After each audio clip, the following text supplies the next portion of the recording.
ఇప్పుడు ఒక ముసలమ్మ ఉంది. ఆ ముసలమ్మకి ఏదో పోయింది. ఆమెది పోతే ఆమె ఏం చేస్తుందంటే వెతుక్కుంటుంది.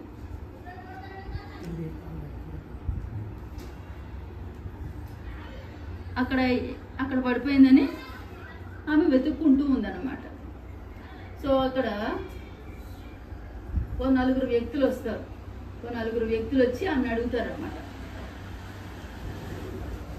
ఏమైందమ్మా, ఏంటి సంగతి, ఏంటి వెతుక్కుంటున్నావు, ఏం పడిపోయింది ఏంటి అని అడుగుతూ ఉన్నారు. అడుగుతూ ఉంటే ఆమె ఏం చేస్తుందంటే, ఆమె ఏంటంటే పడిపోయింది బాబు వెతుకుతున్నాను. ఆమె సరిగా చెప్పలేదన్నమాట. పడిపోయింది వెతుకుతున్నాను అని చెప్పి వెతికేస్తుంది. సర్లే ఏముందిలే, ముసలామె కదా పడిపోయింది, మనం కూడా హెల్ప్ చేద్దామని చెప్పి ఆ నలుగురు కూడా ఆమెకి సహాయం చేస్తున్నారు. అక్కడ అందరూ కూడా వెతుకుతూ ఉన్నారు. ఇంకో నలుగురు వచ్చారు. ఇంకో నలుగురు వచ్చి వాళ్ళు ఏదో గోల్డ్ మనీయో ఏదో పడిపోయి ఉంటుందిలే, ముసలమ్మ పడిపోయి ఉండొచ్చు బహుశా, వీళ్ళందరూ వెతుకుతున్నారు, మనం కూడా వెతుకుదాం అని ఇంకో నలుగురు. ఇట్లా దారిని పోయే వాళ్ళందరూ కూడా అక్కడ ఏదో పడిపోయింది, మరి ముసలమ్మ వెతుకుతుందంటే గ్యారంటీగా ముసలమ్మది అయి ఉంటుంది అని చెప్పి దారిని పోయే వాళ్ళందరూ కూడా వాళ్ళకి సహాయం చేయడానికి వెతుకుతూ ఉన్నారు. సో వెతుకుతూ ఉంటే ఇంకా అట్లా చివరికి ఇంకో నలుగురు వచ్చి ఏదో అయి ఉంటుందిరా, గ్యారంటీగా బంగారమో ఏదో అవుతుంది, మనము వెతికేద్దాం, బాగా ఏమైతేనేమి బాగా వెతికి అది పట్టుకుందాం, పట్టుకుని మన నలుగురు పంచుకుందాం అని ఆ నలుగురు వస్తారు. సో వాళ్ళు కూడా వీళ్ళల్లో దూరిపోయి వెతుకుతూ ఉంటారు. మొత్తానికి ఎవరు వెతికినా కూడా అక్కడ దొరకట్లేదు. ఎంత వెతికినా దొరకట్లేదు. ఎంత వెతుకుతున్నారు, గంటల అవుతుంది అక్కడ. సో గంటల అవుతున్నప్పటికీ కూడా దొరకట్లేదు. అప్పుడు ఇంకో వ్యక్తి వస్తున్నాడు. అక్కడ ఇంకో వ్యక్తి వస్తూ ఇలా చూస్తాడు, ఈ వ్యక్తి కూడా హెల్ప్ కూడా మనం తీసుకుందామని చెప్పి లాస్ట్ నలుగురు దొంగలు ఏం చేస్తారంటే, నీకు కూడా వాటా ఇస్తాము, దా మరి వెతుకు నువ్వు కూడా అంటారు. ఇందుకు ఏంటి పడిపోయినట్టు, ఎవరిది పడిపోయినట్టు, ఎప్పుడు పడిపోయినట్టు, ఏంటి సంగతి, అసలు ఏం తెలియకుండా వెతికి ఏం లాభం, మనకేదో ఒకటి తెలియాలి కదా. అది డబ్బు కట్టబడిందా, బంగారం పడిందా, ఇంకోట తెలిస్తే మనకి వెతకడం అవుతుంది. అట్లా ఎట్లా అని అంటాడన్నమాట పెద్ద ఆయన.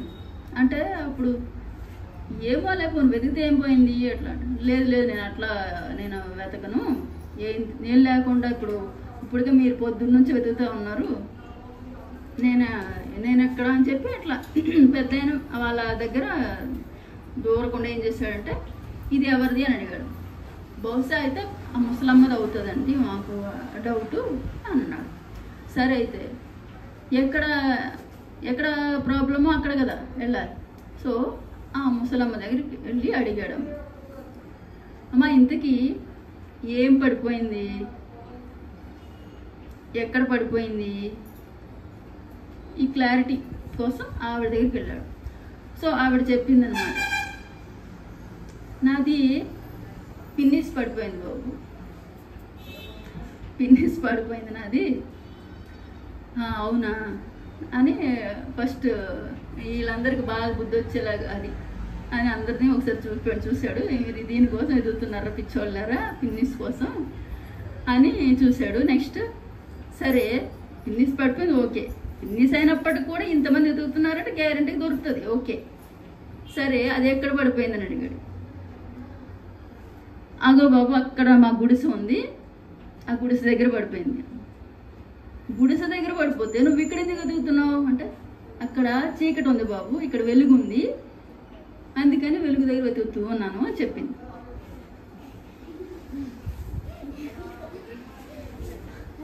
చూసారా, ఒకటి వెతుకుతున్నది పెద్దగా విలువైంది కాదు పిన్నిస్, అది కూడా ఎక్కడ వెతుకుతుంది, వెలుగుతుందని వెతుకుతుంది, కానీ ఎక్కడ పడింది అది ఆ చీకట్లో ఉంది. సో అది ఎప్పుడు దొరుకుతుంది, రేపు పొద్దున్న వెలుగు వచ్చినాక అక్కడ అది కనిపిస్తుంది, అక్కడే ఉంటుంది అది, ఎందుకంటే అక్కడ పడింది కాబట్టి. దొరకకపోయిన ప్రాబ్లం కూడా లేదు. కానీ ఆమె ఇక్కడ వెతకడం వల్ల ఏమైనా లాభం ఉందా? ఎప్పటికైనా దొరుకుద్దా? ఎంతమంది వెతికినా దొరుకుద్దా? సో నలుగురు అలా ఒక 1000 మంది వెతికినా దొరకదు, ఎప్పటికీ దొరకదు. ఓకేనా? సో ఇప్పుడు దీన్ని బట్టి మనకి ఏమర్థం అవుతుంది? మనం చేస్తున్న పని కూడా ఇలాగే ఉంది. ఆరోగ్యం కోసం హాస్పిటల్ వెంట పరిగెత్తూ ఉంటాం, మనశ్శాంతి కోసం టెంపుల్స్కి వెళ్తూ ఉంటాం, సలహాల కోసం వాళ్ళ దగ్గరికి వీళ్ళ దగ్గరికి వెళ్తూ ఉంటాం, సంపదల కోసం నానా కష్టాలు పడుతూ ఉంటాం, ఇంకా ఇతర విషయాల కోసం వాళ్ళ కాళ్ళు వీళ్ళ కాళ్ళు పట్టుకుంటూ ఉంటాం. ఇవేవి సరి అయిన మార్గాలు కాదు. జస్ట్ లైక్ ఆ ముసలమ్మ అక్కడ విషయాన్ని ఇక్కడ పెట్టి ఇక్కడ వెతుకుతున్నట్టే ఉంటుంది. మనం చేస్తున్న పనులు కూడా అంతే ఉన్నాయి. మీ ఆరోగ్యం హాస్పిటల్లో లేదు, మీ మనశ్శాంతి మీ ఆనందం గుడిలో గోపురాల్లో లేదు, ఏ కొండల మీద గుట్ల మీద లేదు.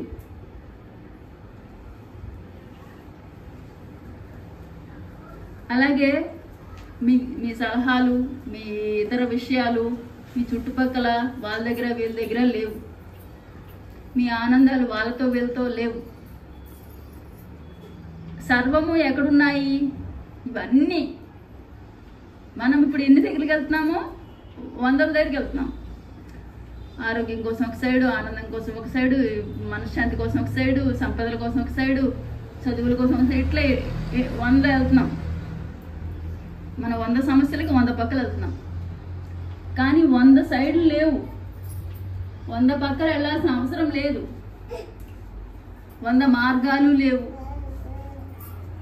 ఒకే ఒక మార్గం ఉంది, మీ లోపలికి మార్గం. అది కళ్ళు మూసుకోవడం. చూసారా, మనం ఎంతసేపు పరిగెత్తూ ఉంటాం బయటికి, అటు ఇటు అక్కడ ఇక్కడ. ఎక్కడైనా ఏదైనా దొరుకుతుందేమో, ఎక్కడైనా గొప్పగా ఏదైనా మనకి వచ్చేస్తుందేమో, ఏ డాక్టర్ దగ్గరైనా మంచి ఆరోగ్యం వచ్చేస్తుందేమో, ఇట్లా మనం పరుగులు తీస్తూనే ఉంటాం. కానీ ఎక్కడ వచ్చేదే లేదు. అదంతా కాస్త కంటి తుడుపు కోసం కాస్త ఏదో వస్తూ ఉంటుంది కొంచెం, అదంతా కూడా టెంపరీయే. అది ఎప్పటికీ శాశ్వతంగా రాదు. నువ్వు వెళ్ళావు కాబట్టి నీకు పొడుస్తాడు వాడు. నువ్వు నాకు సర్జరీ చేయి, నాకు కొయ్యి అన్నా ఆయన వెళ్ళావు కాబట్టి ఎందుకు వద్దంటాడు? నువ్వు ₹1,00,000 పడుకుని వెళ్ళి నా గర్భసంచి తీసేయంటే వాడు తీకేం చేస్తాడు? నువ్వే వెళ్ళి కోరుకున్నావుగా, ఎందుకు డబ్బులు వద్దనుకుంటాడు? కాబట్టి మనం మారాలి. ప్రతి తలనొప్పి నుంచి అన్నింటికీ డాక్టర్ దగ్గరికి పరిగెత్తడం అనేది మనకు అలవాటైపోయింది. మనల్ని మనము హీల్ చేసుకోగలము, స్వస్థపరచుకోగలము, మనల్ని మనం ఆరోగ్యపరచుకోగలము. మన దగ్గర ఆ శక్తి ఉంది. ఆ సంగతి మనం గ్రహించాలి. మన సంపదలు మనం సంపాదించుకోగలము, మన విజయాలు మనం సంపాదించుకోగలము. ఇది అదని కాదు, మన నిర్ణయాలు మనం తీసుకోగలము. మనకెవరు సలహాలు ఇవ్వాల్సిన పని లేదు, మనకెవరు తోడు ఉండాల్సిన పని లేదు, ఎవరి కాళ్ళు పట్టుకోవాల్సిన పని లేదు. సో ఇవన్నీ ఎందుకు చేస్తున్నాం? మనము ఇతరుల మీద ఎందుకు ఆధారపడుతూ ఉన్నాము అంటే భయం, డిపెండెన్సీ. ఒకరి మీద ఆధారపడి ఉండాలి, వాళ్ళు తోడు ఉంటే అప్పుడు మనకి కాస్త సాయం, మనకు కాస్త ధైర్యం అని. సో నువ్వు ఎందుకు ఇంత చిన్న చిన్న ధైర్యాన్ని? ఆ పాపతో మీరు బయటకు తీసుకెళ్ళాలి. అందరికి డిస్టర్బెన్స్ అవుతుంది, బయట ఆడించండి.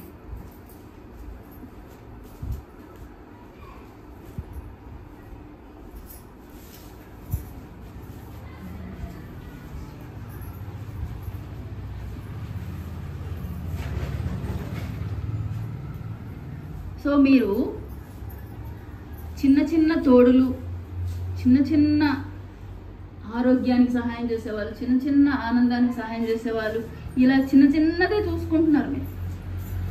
ఆ చిన్న చిన్నదే మనకి ఇంతేనేమో అని అనుకుంటున్నారు. ఇవన్నీ కూడా, ఈ భౌతికంగా ఉండేవన్నీ కూడా చిన్నవే, పరిమితమైనవి. ఇవేవి గొప్పవి కాదు. మరి పెద్దది ఏంటి? మరి పెద్ద తోడేంటి? పెద్ద గొప్ప సలహాలు ఇచ్చేది ఎవరు? గొప్ప గైడెన్స్ ఇచ్చేవారు ఎవరు? గొప్పగా మన జీవితాన్ని తీసుకెళ్ళేవారు ఎవరు? మనల్ని ఉన్నతంగా ఉంచేది ఎవరు? అలాంటి వారు కూడా ఉంటారా? ఎవరికైనా అందరికీ లిమిటెడ్గా ఇది కొంతమందికి ఇది తెలుసు, కొంతమందికి అది తెలుసు, కొంతమంది అది చేయగలుగుతారు, కొంతమంది ఇది చేయగలుగుతారు. ఇంత గొప్పగా ఇవన్నీ అన్నీ కూడా సక్సెస్ఫుల్గా అన్నీ గొప్పగా చేయగలిగేది ఎవరు అంటే ఎవరు ఉన్నారు అంత గొప్పగా? ఎక్కడుంటారు అంటే ఎక్కడో కాదు, మీ లోపలే ఉన్నారు. అంత గొప్పగా చేయగలవారు ఇంకెవరో ఎవరు చేయలేరు. సాక్షాత్తు దైవమే చేయగలుగుతుంది అంత గొప్పగా. మరి ఆ దైవం అంటే మరి కొండలు గుట్టలు ఎక్కాలా అంటే కానే కాదు. సాక్షాత్తు మీ లోపలే ఉంది ఆ పవర్ఫుల్, ఆ శక్తివంతమైన, ఆ ఉన్నతమైన, ఆ గొప్పదైన దైవం. మరి అలాంటి దైవం, ఆ దైవం కోసం ఎక్కడికి వెళ్ళాలి? ఏ కొండలు ఎక్కాలి? ఏ గుట్టలు ఎక్కాలి? ఇదే మనం ఆలోచిస్తూ ఉంటాం. ఎక్కడికి వెళ్ళాల్సిన పని లేదు. ప్రయాణాలు బయటకు లేవు. మీ లోపలికి ప్రయాణం, మీ అంతర్ ప్రయాణం. మీ లోపలికే ప్రయాణం చేయాలి. అక్కడ సర్వము ఉంది. మీ లోపల మీ గురువు, మీకు ఆరోగ్యాన్ని ఇచ్చే డాక్టరు, మీకు సలహాలు ఇచ్చే మిత్రుడు, మీకు సర్వ సంపదలు ఇచ్చే, అది ఏ దేవుళ్ళని అనుకోండి, లక్ష్మీదేవి, సరస్వతీదేవి, పార్వతీదేవి, ఎంతమందినైనా చెప్పుకోండి, వాళ్ళంతా కూడా ఎక్కడున్నారు? మీ లోపల. మీరు బయట వెతుకుతూ ఉన్నారు, బయట ఎక్కడ లేరు. సర్వశక్తి మీ లోపలే ఉంది. దైవం మీ లోపలే ఉంది. భగవంతుడు అంటే మీ లోపలే ఉంది. మీరు ఏది చెప్పినా అదంతా మీ లోపలే ఉంది. అందుకని మీరు బయట వెతికినంతకాలం మీరు పొందలేరు. ఆమె జీవితాంతం వెతికిన, ఆమెతో పాటు సైన్యం అంతా ఉన్నారు కదా, వాళ్ళందరూ వెతికినా కూడా ఎప్పటికీ వాళ్ళు వెతకలేరు, వాళ్ళకి దొరకదు. ఎందుకంటే అది అక్కడ లేదు. లేని చోట వెతకడం వల్ల ఏం లాభం? సో దైవం కోసం బయట ఎక్కడ వెతికినా కూడా మీకు దొరకదు. దైవం కోసం ఎక్కడ వెతకాలి? ఏ ప్లేస్లో ఉంటుందని తెలిస్తే అక్కడ వెతకాలి. మరి మీ లోపలే ఉంది దైవం. ఎప్పుడైతే మీ లోపలికి మీరు వెళ్తారో, ఎప్పుడైతే మీరు ప్రశాంతంగా ఉంటారో, ఎప్పుడైతే మీరు మౌనంగా మీ లోపలికి వెళ్తారో, మీ లోపలికి వెళ్ళడం అంటే ఇంకేం లేదు, కూర్చోవడమే. బయటవన్నీ మూసేయాలి. బయట ఇక చేష్టలు లేవు, పనులు ఏమీ లేవు, బయటికి చూపు లేదు, మనసుకి ఆలోచన లేదు. ఇవన్నీ ఆపేసి ఎప్పుడైతే నువ్వు కూర్చుంటావో అప్పుడు నువ్వు అంతర్ప్రయాణం మొదలు పెట్టావు. నోటిలోన మౌనం, మనసులోన శూన్యం, దాని పేరు ధ్యానం. ఎప్పుడైతే నోట్లోంచి ఏ మాట లేకుండా మౌనంగాను, మనసులో ఏ ఆలోచన లేకుండా ప్రశాంతంగాను నువ్వు కూర్చుంటావో దాన్నే అంటారు ధ్యానం అని. ఎప్పుడైతే నువ్వు అట్లా కూర్చుంటావో అప్పుడు నీ లోపల అందరూ మేల్కొంటారు. నీ లోపల సరస్వతీదేవి మేల్కొంటుంది, నీ లోపల పార్వతీదేవి మేల్కొంటుంది, నీ లోపల లక్ష్మీదేవి మేల్కొంటుంది, శివుడు, నారాయణుడు, కృష్ణుడు, రాధారాణి, సీతాదేవి, రాముడు, ఇంకా ఇలా మీ ఇష్టదైవాలు, మీ ఆంజనేయ స్వామి అందరూ మీ లోపలే ఉన్నారు. మనం ఎంతసేపు పెద్ద విగ్రహం ఉన్న ఆంజనేయ స్వామి అబ్బా అనుకుంటాం, నీ లోపలే ఉన్నాడు ఆంజనేయ స్వామి. మీరు ఇక్కడ తలుచుకుంటే చాలు, మీకు ధైర్యాన్ని ఇవ్వడానికి మీ లోపలే సిద్ధంగా ఉన్నాడు. సో సర్వశక్తులు, సర్వ ఆరోగ్యాలు, సర్వ ఆనందాలు అన్నీ ఎక్కడున్నాయంటే మీ లోపలే ఉన్నాయి. ఇదే సత్యం. ఈ సత్యం తెలియకే లోకమంతా సతమతమవుతుంది. దేనికి ఎక్కడికి వెళ్ళాలో తెలియట్లేదు. సో ఓకే, ఆ రోగం ఈ రోగం తెలిసిన రోగాలు వస్తే ఓకే, ఆ డాక్టర్ ఈ డాక్టర్ అనుకుని పరిగెత్తి వెళ్ళాం. డాక్టర్కి కూడా తెలియని రోగాలు వచ్చేసరికల్లా డాక్టర్ కూడా చేతులు ఎత్తేస్తున్నాడు. అప్పుడు ఏం చేస్తాం? ఏం చేయాలో తెలియక ఉంటే ఉంటాం, పోతే పోతాం. చివరికి ఆ స్థాయి వచ్చేసింది. సో ఆ స్థాయి రాకూడదు మనకి. మనం సత్యం తెలుసుకోవాలి. సత్యం తెలుసుకున్నప్పుడు దుఃఖం పోతుంది. దుఃఖం పోవడమే ముక్తి అంటే. జీవితంలో దుఃఖము, భయము పోవాలి. ప్రతి ఒక్కరికి భయమే. నేను ఉంటాను, చచ్చిపోతాను.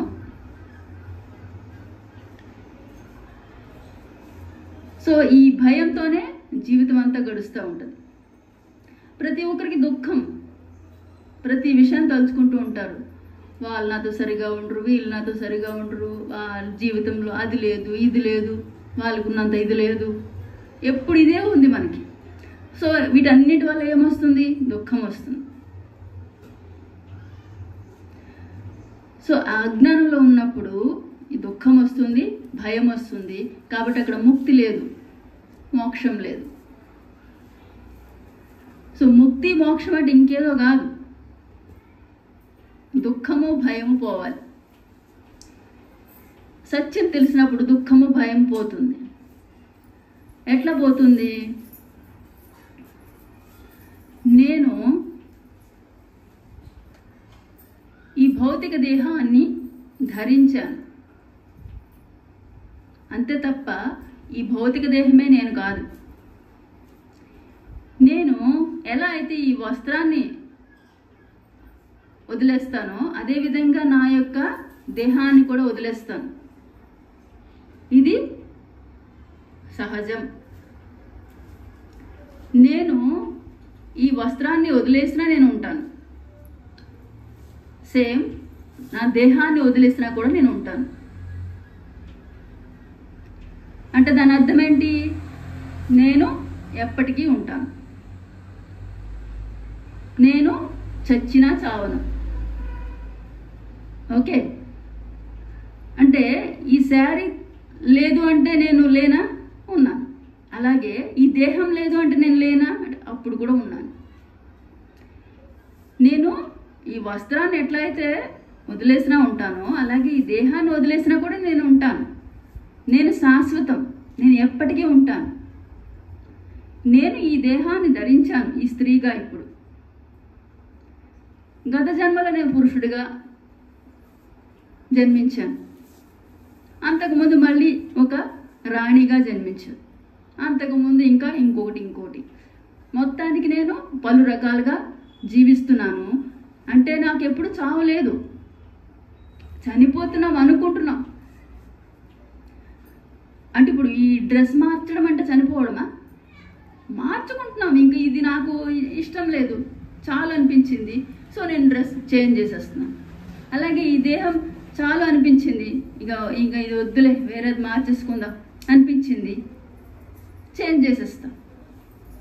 సో మనం ఏం చేస్తున్నాము? మన దేహాలని చేంజ్ చేసేస్తున్నాం, మారుస్తున్నాం. మరి దేహం మార్చడానికి ఎందుకు ఏడుపు? దాన్ని మరణం అన్న పేరు పెట్టుకున్నాం కాబట్టి భయపడుతున్నాం.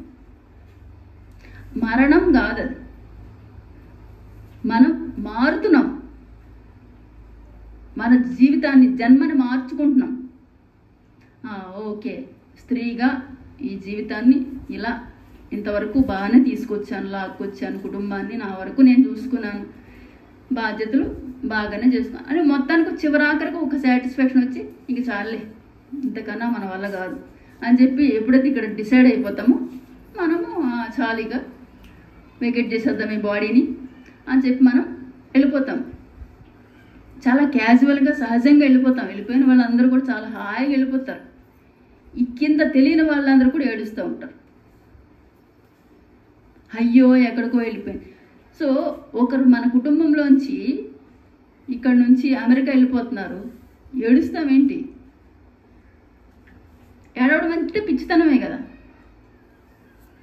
ఏం చెప్తాము, అక్కడికి వెళ్ళి జాగ్రత్తగా ఉండు, అది తిను ఇది తిను జాగ్రత్త, ఇంతే, అంతే తప్ప వాళ్ళ కోసం ఏడవు కదా. అయ్యో అమెరికా వెళ్ళిపోతున్నావు అమ్మా ఇంకెప్పుడు రావా, అట్లా ఏడుస్తామేంటి? అట్లా ఏడవం కదా. అలా ఎవరైనా ఏడుస్తూ నవ్వుతారు అందరు వచ్చి, అదేంటి ఏదో ఏదో ఇలా పైలోకాలకి వెళ్ళిపోతున్నట్టు అంటారు. సో అమెరికా వెళ్ళినప్పుడు ఎట్లయితే ఏడవకూడదో పైలోకాలకి వెళ్ళేటప్పుడు కూడా ఏడవకూడదు. ఏడుస్తున్నామంటే అది పిచ్చితాను. వాళ్ళు ఏంటంటే వాళ్ళు డ్రెస్ చేంజ్ చేసుకోవడానికి వెళ్తున్నారు. ఏ డ్రెస్సు? ఈ బాడీని చేంజ్ చేసుకోవడానికి వెళ్తున్నారు అక్కడ, ఇంతే. ఈ సత్యం మీకు తెలిసినప్పుడు మీకు ఇంక దుఃఖం ఎందుకు ఉంటుంది? సత్యం మీకు సరిగ్గా అర్థమైతే దుఃఖం ఉండదు. చావు గురించే కదా భయం అందరిదిను. బయటికి వెళ్తే ఏదో వచ్చి మనల్ని గుద్దేస్తుందో, ఏమైపోతామో, ఏ పాము వస్తుందో, అది వస్తుంది, ఇది వస్తుంది, ఎప్పుడు ఇదే భయం. సో మనం చచ్చిన చావం, ఒకవేళ ఈ ప్రాణం పోయినా, ఒకవేళ బాడీ పోయినా మళ్ళీ మనము వస్తాం, మనకు నచ్చిన చోట పుడతాం. ఇప్పుడు పరిస్థితులు నచ్చలేదు, ఇప్పుడు ఈ పల్లెటూరు నచ్చలేదు, సిటీ లైఫ్ కావాలనుకుంటున్నాను, మోడర్న్ డ్రెస్సులతో ఉండాలనుకుంటున్నాను, చేంజ్ అయిపోతారు, మీరు అక్కడికి వెళ్ళిపోతారు, అటువంటి ప్లేస్లో పుడతారు. సో ఇదంతా కామన్, సహజం. సో మరి అప్పుడు మరి ఎందుకు బాధ, ఎందుకు భయం? అది వదిలేస్తుంది అన్నమాట. సో అప్పుడు ఆ భయము అలాగే దుఃఖం ఈ రెండు ఇంకా వదిలేస్తాయి. ఎవరికైతే సరిగ్గా ఆత్మజ్ఞానం అవగాహన అవుతుందో వాళ్ళకి భయము దుఃఖము పోతుంది. అదే ముక్తి, మోక్షం. ఇంకా అది వచ్చిన తర్వాత మరి ఇంకేం దేని గురించి ఏముండదు పెద్దగా. అప్పుడు ఈ పనికిరాని అత్యాశ, దురాశ, ఏదో ఎందుకు మొత్తం తినేద్దాం, మొత్తం నాకే కావాలి, మొత్తం నేనే దోచేసుకోవాలి ఎందుకు అనుకుంటా అంటే ఇది ఒక్కటే లైఫ్ అనుకుని ఏడుస్తున్నారు కాబట్టి, దుఃఖంతో, తెలియక, అజ్ఞానంతో ఇది ఒక్కటే లైఫ్, జీవితం ఇది ఒక్కటే, ఎంత తిని ఇప్పుడే తినేయాలి, ఎంత దోచుకుని ఇప్పుడే దోచేసుకోవాలి, ఎంత బిల్డింగ్లు కట్టిన ఇప్పుడే కట్టేసుకోవాలి. ఇదంతా కూడా అజ్ఞానం వల్ల.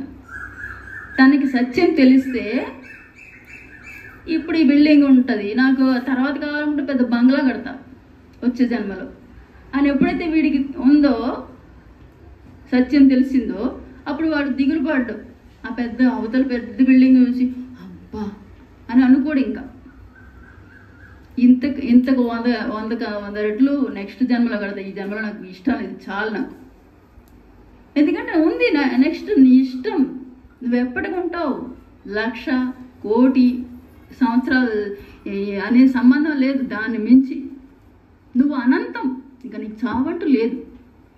ఎందుకంటే నువ్వు ఆత్మ పదార్థాన్ని, అదే సత్యం. నువ్వు ఈ దేహాన్ని ధరించావు, ఈ దేహాన్ని మళ్ళీ వదిలేస్తావు. కాబట్టి ఆ సత్యం తెలుసుకోవాలి. ఓకే, ఆ సత్యం తెలిస్తే అదే ముక్తి, అదే మోక్షం. అప్పుడు నువ్వు దేనికోసం ఏడవు, దేనికోసం దిగులు పడవు, దేనికోసం స్వార్థంతో ఉండవు, దుఃఖం ఉండదు, దురాశ ఉండదు. ఏవైతే ఇప్పుడు మనకి కొన్ని ఉన్నాయో అవే ఉండవు. అప్పుడు ఏముంటుంది ఇంకా అంటే ఆనందం ఉంటుంది. ఏవి లేనప్పుడు ఇంకేముంటాయి? ఇంక మరి ఏది లేకపోతే మనం ఏం చేస్తాము? ఏడవడానికి ఏం లేదని చెప్పి సీరియల్ చూస్తూ ఉంటాం. ఇంట్లో ఇంట్లో ఏ దుఃఖం లేదు, ఎవడు మనకి గొడవ లేదు, ఏం లేదు.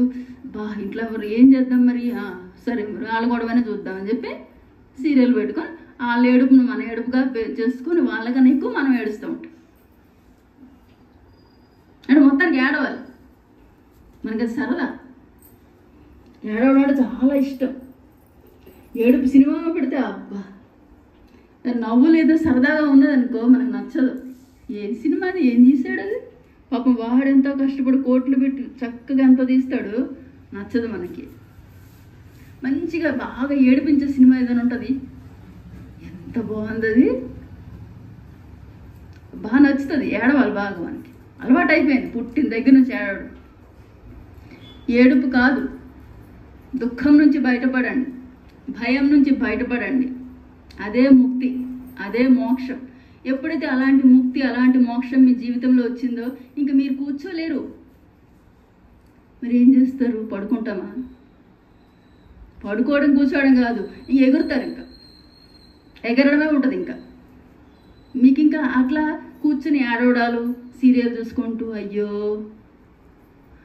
ఇట్లా ఇష్టం ఉండదు. అది నవ్వుతూ ఉండాలి, ఆనందంగా ఉండాలి, ఎగురుతూ ఉండాలి, అద్భుతంగా ఉండాలి, ఇదే అనిపిస్తుంది. జీవితాన్ని అలా సంబరంలాగా చేసుకుంటారు.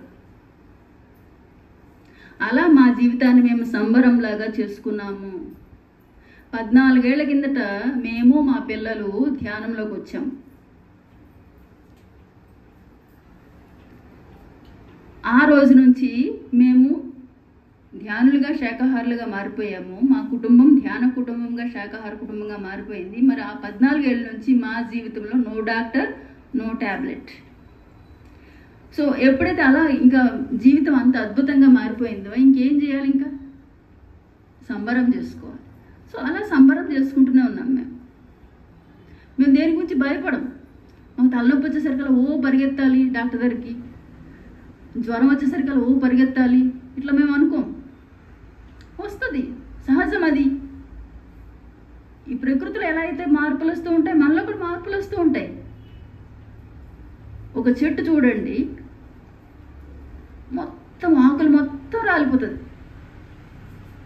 కొన్ని చెట్లు కొన్ని మామూలుగా సగం రాలి కొన్ని ఉంటాయి, కానీ కొన్ని చెట్లు చూడండి అసలు మొత్తం ఆకులు మొత్తం రాలిపోతాయి. ఆశ్చర్యం వేస్తుంది, ఇది అసలు ఉంటుందా పోయిందా అనే రకంగా.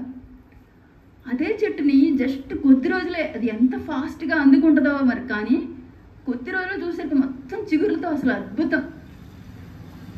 ఎంత ఆశ్చర్యం అంటే ఎంత తొందరగా చిగురులు వచ్చేయడం, మళ్ళీ చెట్టు మొత్తం నిండిపోద్ది గ్రీన్గా. ఎంత చక్కగా కనిపిస్తుంది అప్పుడు, అంటే ఫ్రెష్ కదా, కాబట్టి ఎంతో చక్కగా ఫ్రెష్గా కనిపిస్తుంది. ఆ చెట్టు దిగులు పడిపోయి భయపడిపోలేదు. నిజంగా మనమైతే మనం కంప్లీట్గా అనారోగ్యం మొత్తం అయిపోయి మనం అసలు మొత్తం ఇదైపోయినప్పుడు మనం చాలా భయపడిపోతాం. ఉంటామా పోతాం, ఏ డాక్టర్ దగ్గరికి వెళ్దాం, వాళ్ళ దగ్గర అప్పులు తీసేసుకొని ఏ హైదరాబాద్ ఎటో వెళ్ళాలి, పెద్ద డాక్టర్ ఎవరున్నారో చూడాలి, ఇట్లా పరిగెత్తి టెన్షన్లో పడి వెళ్తాం. మన టెన్షన్ చూస్తాడు, మనకి సరిగ్గా వేస్తాడు. సో ఓకే, నువ్వు డబ్బులు తీసుకెళ్ళు, ఎక్కడికైనా వెళ్ళు, ఏమైనా చెయ్యి, కానీ అక్కడ నీకు ఆరోగ్యం వస్తే ఓకే. కానీ నీకు ఆరోగ్యం రావట్లేదు సరికదా, ఉన్న ఆరోగ్యం పోతుంది. ఎందుకంటే నువ్వు మోకాళ్ళ నొప్పుల కోసం వెళ్ళావు, నీకు మందులు ఇచ్చాడు, నీకు కిడ్నీ ప్రాబ్లం వస్తుంది. చూసారా, మోకాళ్ళ నొప్పుల కోసం ఇచ్చిన కాల్షియం ట్యాబ్లెట్స్ వెంటనే నీకు ఎక్కడ ఎఫెక్ట్ చూపిస్తుంది? నీ కిడ్నీస్ మీద చూపిస్తుంది. చిన్న ప్రాబ్లము నువ్వు పెద్ద ప్రాబ్లం తెచ్చుకున్నావు డాక్టర్ దగ్గరికి వెళ్ళి, సరే అక్కడ అయిందా, నెక్స్ట్ వెళ్ళావు, కిడ్నీ ప్రాబ్లం వచ్చాయి, కాల్షియం ఎక్కువైపోయింది, అది ఇది అని చెప్పి మొత్తానికి వెళ్ళు. మళ్ళీ ఈసారి మందులు ఇచ్చాడు, ఈసారి ఇక్కడ నుంచి ఇక్కడికి వచ్చింది కదా, ఈసారి ఇక్కడికి వచ్చింది. అప్పుడు బ్రెయిన్కి వచ్చింది. కిడ్నీల కోసం ఇచ్చినప్పుడు మందులు బ్రెయిన్కి వచ్చింది. ఎంతోమంది చనిపోయారు ఇట్లా. మోకాళ్ళ ప్రాబ్లంకి వెళ్తే కిడ్నీస్ ప్రాబ్లమ్స్ తెప్పించారు, కిడ్నీస్ ప్రాబ్లంకి వెళ్తే బ్రెయిన్ ట్యూమరు, బ్రెయిన్ ప్రాబ్లమ్స్ మొత్తానికి వచ్చి మొత్తానికి చాలామంది చనిపోయారు. అట్లా సామాన్యులు మాట్లాడుకుంటున్నారు. డాక్టర్ దగ్గరికి వెళ్తే మాకు ఈ ప్రాబ్లంకి వెళ్తే ఇది వచ్చింది, ఇది వస్తుంది, ఇట్లా మాట్లాడుకుంటున్నారు. అవసరమా? అట్లా తెచ్చుకోవడం అవసరమా? సహజం. సమస్యలు వస్తూ ఉంటాయి, ఆరోగ్య సమస్యలు వస్తూ ఉంటాయి. ఆ చెట్టుని తీసుకోండి ఉదాహరణ. ఆ చెట్టు ఎంత నిర్భయంగా దర్జాగా నిల్చుంది, ఆకులన్నీ రాలిపోయిన తర్వాత కూడా. దానికి ఉంది కాన్ఫిడెన్స్ ప్రకృతి మీద, దైవం మీద. నేను మళ్ళీ రీజనరేట్ అవుతాను, మళ్ళీ నా తాలూకా చిగుర్లు, ఆకులు, పువ్వులతో మళ్ళీ నేను వికసిస్తాను అని చెప్పి దానికి ధైర్యం ఉంది. కానీ మనకు ఆ ధైర్యం లేదు, మనకి దైవం మీద విశ్వాసం లేదు, ప్రకృతి మీద విశ్వాసం లేదు, దేని మీద నమ్మకం లేదు. అందుకే మనము సగం సగంతోనే ఉంటాం. ఇదంతా కూడా సహజం. ఒక తలనొప్పి రావడం, ఒక ఫీవర్ రావడం, అప్పుడప్పుడు కొన్ని సమస్యలు రావడం, ఇవన్నీ సహజమే. కాస్త దానికి సమయం ఇవ్వాలి, సర్దుకోవడానికి సమయం ఇవ్వాలి. శరీరం తనను తాను హీల్ చేసుకోవడానికి, స్వస్థపరచుకోవడానికి సమయం ఇవ్వాలి. ఫీవర్ ఇలా రావాలి, ఇలా తగ్గిపోవాలి, మనకు అంతే. మనం సమయం ఇవ్వలేము అసలు. తొందరగా తగ్గిపోతేనే మనం తినాలి, అది కాదు. అక్కడ ఫీవర్ ఎందుకు వచ్చింది? నువ్వు ఒక 2 days ఏ ఫుడ్ లోపలికి వెళ్ళనివ్వద్దు, నేను కాస్త నాకు టైం కావాలి అని చెప్పి శరీరం అడుగుతుంది టైం. మనం ఆ టైం ఇవ్వకుండా తొందరగా ఏదో ట్యాబ్లెట్ వేసేయాలి, తగ్గిపోవాలి, మనం తినాలి. ఇది కాదు. దానికి కాస్త టైం ఇచ్చినప్పుడు ఆ టైంలో కాస్త బాగా వాటర్ తాగడము, మరి ఏదో కాస్త పల్చగా ఏదైనా ఒక జావలాగా అట్లా తాగి ఊరుకోవాలి తప్ప అది ఇది తినేసి అట్లా చేయకూడదు. లేకపోతే ఒక యాపిల్ పండు, ఒక జామకాయ అట్లా తిని ఊరుకోవాలి, ఒక దానిమ్మ పండు అట్లా. అలా ఒక రోజు లేదా 2 రోజులు అంతే, మళ్ళీ పోతుంది. సో అలా మనం సమయం ఇవ్వకుండా ఏం చేస్తున్నాము, మొత్తం శరీరాన్ని ఆ రకంగా అనమాట. సో అలాగ మనము ఆ ఫీవరు మళ్ళీ మళ్ళీ అట్లా బలవంతంగా డాక్టర్ ద్వారా తగ్గించేస్తే చివరికి ఏమొస్తుంది తెలుసా?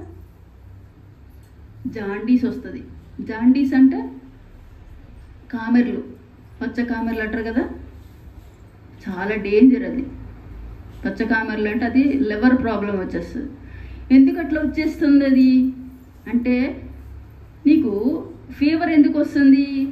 లోపల ఉన్న వేడిని బయటికి పంపిస్తుంది. అది లోపల బాగా హీట్ ఎక్కిపోయింది అని చెప్పి బయటికి శరీరం మీదకి వేడి వదిలేస్తుంది, లోపల మొత్తం సిస్టమ్ అంతా కూడా. నువ్వేం చేస్తున్నావు? వెంటనే ట్యాబ్లెట్. సో వేడిని మళ్ళీ లోపల తోసేస్తున్నావు. లోపల వెంటనే మళ్ళీ చల్లారిపోవాలి, నా బాడీ మళ్ళీ చల్లగా అయిపోవాలని చెప్పి. సో నీకు ఇప్పుడు మళ్ళీ వచ్చింది మరొక 4 రోజుల తర్వాత. మళ్ళీ ఏం చేస్తావు? మళ్ళీ ట్యాబ్లెట్. మళ్ళీ ఇట్లా ఏం చేసి లోపలకి ఆ వేడి నొక్కి పెట్టి దాన్ని లోపల అలా చేయడం వల్ల ఏమైందంటే అది దాని ఫోర్స్ ఎక్కువైపోయి ఒక జాండీస్ రూపంలో బయటకు వచ్చింది. అప్పుడు నువ్వు ఉండొచ్చు, పోవచ్చు, చెప్పలేము. ఎందుకంటే అది పెద్ద ప్రాబ్లం.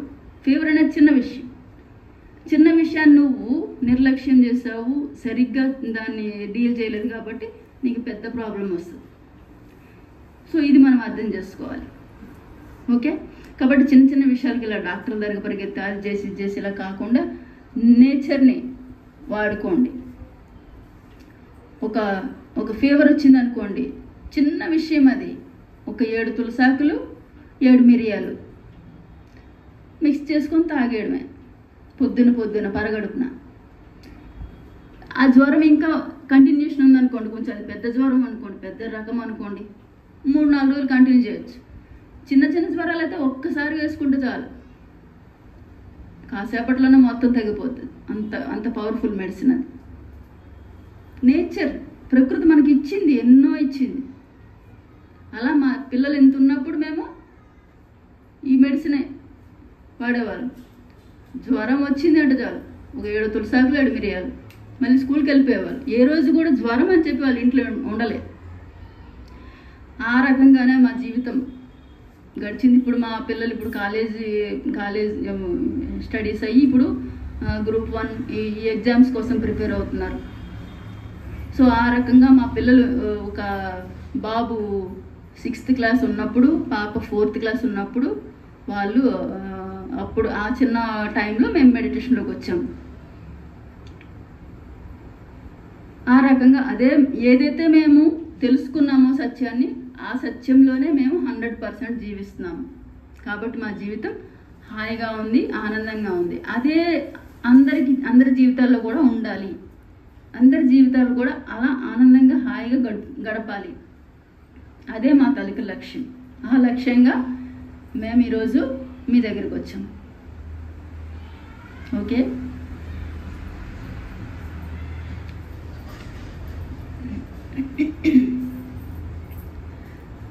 సో ఎందుకు డాక్టర్లకి వెళ్ళినా కూడా మనకు తగ్గవు అని మనం అన్న సత్యాన్ని మనం తెలుసుకోవాలనుకుంటే కనుక, ఎందుకంటే మన తాలూకా రోగాలు కానీ, అనారోగ్యాలు కానీ, లేకపోతే ఇతర సమస్యలు కానీ, ఇవన్నిటికీ కారణం మామూలు బయటకు కనిపించే కారణాలు కాదు, డాక్టర్లు చెక్ చేసే కారణాలు కాదు. మరి ఏంటి కారణాలు అంటే వాటి మూల కారణాలు ఉన్నాయి. అవన్నీ కూడా కర్మ కారణాలు. ఓకే, సో కర్మ కారణాలు కాబట్టి ఈ కర్మ కారణాలని డాక్టర్ కనిపెట్టలేడు. కాబట్టి మీరు బయటపడలేరు. పూర్వజన్మ కృతం పాపం వ్యాధి రూపేణ పీడ్యతే. ఇది భగవద్గీతలో ఉంది. పూర్వజన్మ కృతం పాపం వ్యాధి రూపేణ పీడ్యతే అంటే గత జన్మల్లో మనం చేసిన పాపాలు, తప్పులు, పాపపు కర్మలు, చెడు కర్మలు, ఏవైతేనే హింసాత్మక కర్మలు, ఇవన్నీ అజ్ఞానంలో చేసిన ఏ కర్మలైతే ఉన్నాయో అవన్నీ కూడా ఈ జీవితంలో మనకి రోగాలుగా, కష్టాలుగా, బాధలుగా, పేదరికంగా, ఇవన్నిటిగా వస్తాయి. పూర్వజన్మ కృతం పాపం వ్యాధి రూపేణ పీడ్యతే. సో అయితే మరి ఎట్లా? అప్పుడు తెలియక చేసాం, అజ్ఞానంలో చేసాం. తెలిస్తే అప్పుడు చేయకపోయే వాళ్ళం. మరి ఇప్పుడు ఎలాగా? మరి దీనికి విరుగుడు ఏంటి అంటే, మళ్ళీ దానికి భగవద్గీతలోనే ఇవ్వబడింది, జ్ఞానాగ్ని దగ్ధ కర్మాణం. భగవంతుడు ఎంత అమృత హృదయుడో చూడండి, మనం ఎంత భాగ్యవంతులమో చూడండి. మీరు తెలియక ఎన్నో వందల జన్మల్లో ఎన్నో తప్పులు చేసేసి ఉంటారు. కొన్ని వేల మందిని చంపేసి ఉంటారు, ఇంకా ఎవరెవరిని దోచుకుని ఉంటారు, అది చేసి ఉంటారు, ఇది చేసి ఉంటారు, ఎన్నో చేసి ఉంటారు. అయినప్పటికీ కూడా మిమ్మల్ని క్షమించేది లేదు అని శిక్షించలేదు. నువ్వు అజ్ఞానంలో ఉంటే కర్మ అనుభవిస్తావు, కానీ ఎప్పుడైతే నువ్వు జ్ఞానంలోకి వస్తావో నీ కర్మలన్నీ దగ్ధమైపోతాయి.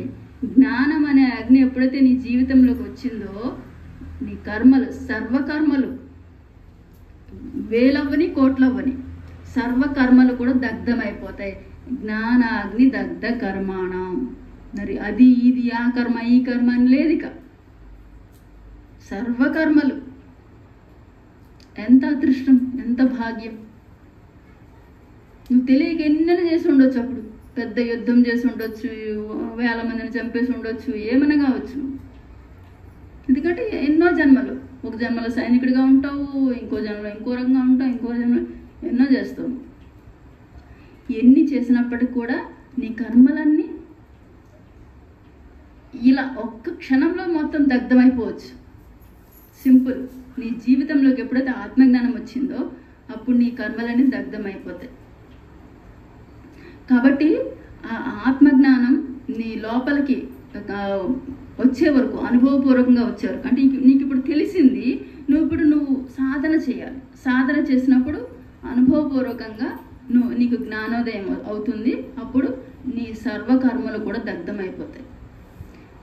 అలాగని మొత్తం అనుభవపూర్వకంగా వచ్చే వరకు నాకు ఏం జరగదంటే, నువ్వు ఎప్పుడైతే సాధన మొదలు పెడతావో నెమ్మదిగా మొదలు పెడుతుంది. నీ తలనొప్పి పోవడం, నీ మోకాలు నొప్పులు పోవడం, నీ వెన్ను నొప్పి పోవడం, నీ మెడ నొప్పులు నెమ్మదిగా చిన్న సమస్యలను వెళ్ళిపోతూ ఉండడం నువ్వు గమనిస్తావు.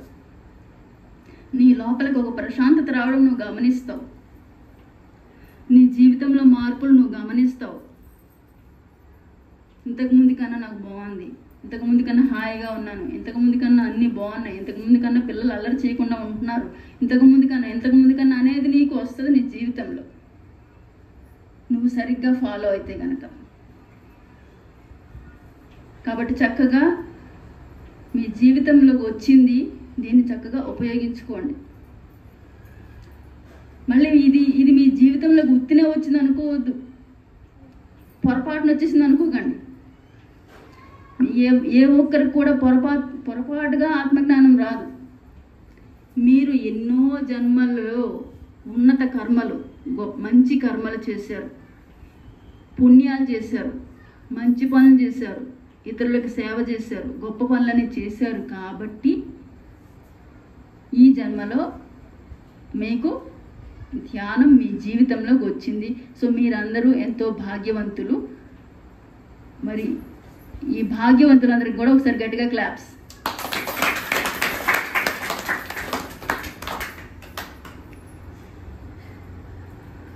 సో అది విషయం. చాలా ఎవరైనా ఏమైనా డౌట్స్ అడిగితే కూడా అడగండి.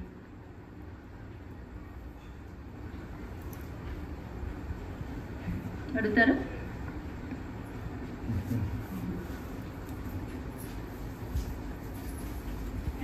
మెడిసిన్స్ గురించి చెప్పారు, హెల్త్ గురించి చెప్పారు, అంటే మీరు ఏం చేస్తారని నా డౌట్.